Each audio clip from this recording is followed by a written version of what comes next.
What's going on, everybody? Welcome back to another solo leveling Arise video. Okay guys, so a lot of you have been asking the same question over and over, whether it's been on the live streams or in the comments section. What happens with your early access data? So here are the notices. Shout out to Exlo for putting this on my Discord.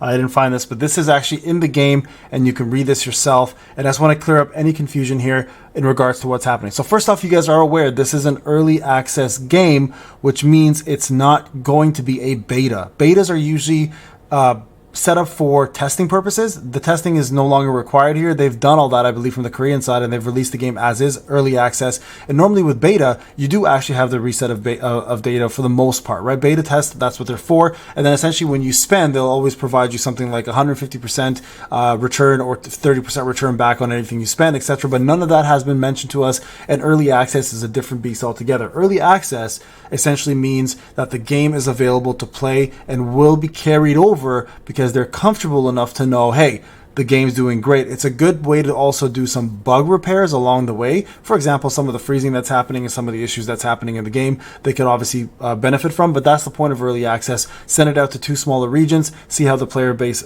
takes it and approves it, and if they do, they send it out globally. Now, we all know, if you don't know, we all know that May 8th, you will now, May 8th is apparently supposed to be the global release date. So guys, hold on tight. The game is absolutely incredible, and you will be getting the global release at that time. Now, the main thing to remember though, okay, is we don't know how early access servers are going to connect to global servers. So some games, they put them together, but they have different leaderboards, for example, right? But they can still play with the same people, same regions, etc. with guilds. Sometimes they'll completely segregate them, and which is fine. This is currently this is literally a solo game. There's really no PvP, there's really no co-op at the moment, so there's nothing here that you're missing out on by not being connected to a global server, except for the leaderboards, which to me personally makes it a little bit more competitive anyways, right? So for those who are going to play early access, if you plan to play global, I would be cautious on spending and just go free to play, enjoy the game, and when global drops, you'll have all that wealth of knowledge you took with you and move it over. But as you guys can see here, game progress made during early access will not be reset. That's been confirmed as per the notice here.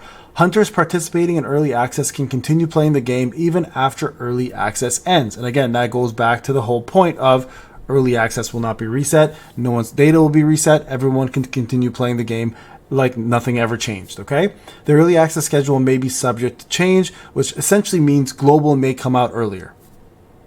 That's the way I see that. They don't usually take away early access until global is out, and then again, early access was still considered. It's just considered global. It kind of like goes in together. So May 8th is the current date that we have available to us.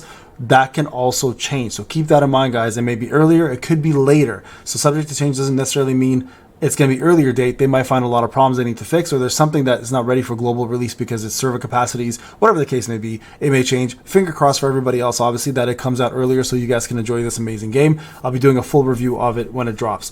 So if you are participating in early access, you'll receive this is another big one, you'll receive a pre-registration reward without pre-registering.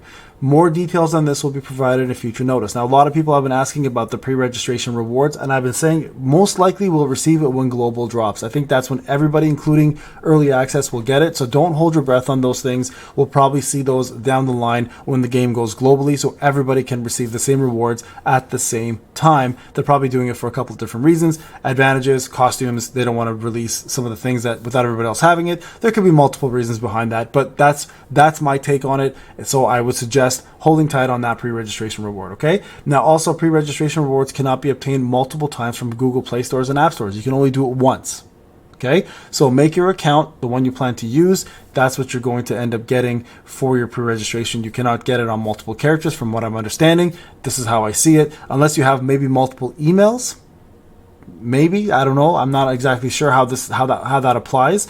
But I don't know what it means by multiple, like I guess you can't log in with one account on the Google Play Store and then make another account with the game and then get that same pre-registration. I think it's whatever account you pre-register with on Google Play Store or App Store, that's the account you're going to have to register with in the game in order to get the actual rewards. I think that's what they're trying to say here. I'm not 100% sure on that one. Any changes related to early access will be notified through this notice. Now, this notice, again, can be found in the game, in the notice section. Pop the game up, there's a big icon that just drops up, a big screen that comes into your screen or in front of you, and you'll see it on the screen there, and you guys can see all that information there, okay?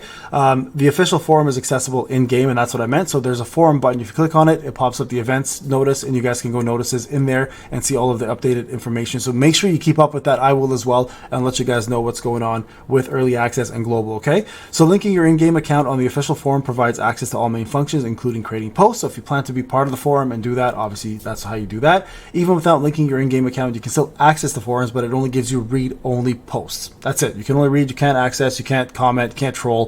Please don't troll. Let's just keep things civil here. And then certain major features such as posting will be unavailable if using the forum with read-only access. And then maintenance may occur during early access and advance notice will be provided. Okay, so just so you guys are aware how all that works. Now, for me personally, guys, I've obviously been spending in this game, so I was fairly confident that all of my spending is going to carry over. It'd be insane for the game to not allow that, because let's be real, everybody would refund and this game would lose all of its money that it made, right? So you definitely don't want to see that, and this is why I've been saying all along that early access is going to be fine, because everyone who is playing it is most likely going to keep their data, and I think this pretty much confirmed that. Now again, before you guys again ask me in the comment section what I think is going to happen with that data, whether it's going to merge with global or not, I'm not sure. From my understanding, some games, like I said, do merge the two, but they have different leaderboards and different things that allow us to kind of participate with one another, whether it's through chat and stuff, but the actual the competitive side is kind of taken apart. I personally don't care if we link to global or not, because again, if it's a solo game, there's really no reason for me to worry about anything, because at the end of the day, it's me playing for my own enjoyment, and the leaderboards are kind of minimal anyways. They're not that big of a deal to me. I will participate in all of them obviously, but they're not like it's not a make or break for me. Like, I don't care if I win leaderboards or not. If I'm top 10, I'm happy enough with that. And not to mention, as a free-to-play player, I'm not expecting to be top 10 when I create that account. So I will be definitely doing a global account as well, guys, to participate with you guys and to play with you guys. So we have leaderboards available to us and we can all play together. But I'm not overly concerned about, getting top 1, top 2 in leaderboard places, right? For the Canadian side or the Thai side. So anyways, I hope that kind of answers all your questions regarding early access. Remember, you guys can VPN and download the game from Canada or Thailand. You can then stop using your VPN and then just play the game normally. If you guys are asking me what VPNs to use, I've mentioned TunnelBear, ExpressVPN, NordVPN is fine. There's a couple of free ones out there that I don't use, but I don't need to VPN in personally because I'm in Canada, so I'm playing for free. So for those who have suggestions for VPNs, guys, put it in the comment section. Let people know what you guys are using. And remember, I'll be going live in about 30 minutes, so you guys can catch me there anyways. All right, guys, it's Payne. I'll talk to you guys in the next one. Have a wonderful day. I'll hopefully see you guys in the live session. Take care.